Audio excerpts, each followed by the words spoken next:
भाजपचे प्रदेशाध्यक्ष रवींद्र चव्हाण यांच्या उपस्थितीत आज शरद पवार पक्षाचे माजी मंत्री प्राजक्त तनपुरे यांनी भाजपामध्ये पक्षप्रवेश केला। मुंबईतील पक्ष कार्यालयात झालेल्या या सोहळ्यासाठी राहुरी, पाथर्डी आणि नगर तालुक्यातील शेकडो कार्यकर्ते उपस्थित होते।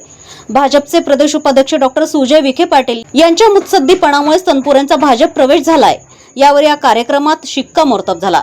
प्रदेशाध्यक्ष रवींद्र चव्हाण यांनी तनपुरेंसारखा प्रश्नांची जाण असलेला तरुण नेता पक्षात आल्यामुळे पक्षाला फायदाच होईल हे आवर्जून सांगितलं।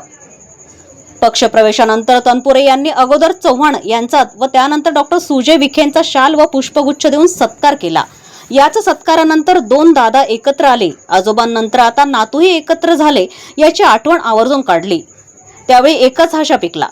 सुजय विखे व प्राजक्त तनपुरे यांनी लोकसभेला एकमेकांच्या विरोधात काम केलं होतं, परंतु आता तनपुरे विखे ही नवी युती राहुरीच्या विकासाला नवी दिशा देणारी ठरेल असा विश्वास तनपुरेंच्या कार्यकर्त्यांनी यावेळी व्यक्त केला।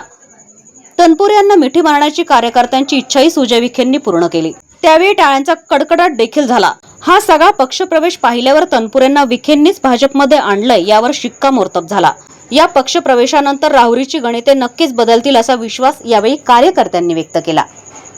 प्रतिनिधी मुंतजीर शेख, DNA मराठी, अहिल्यानगर।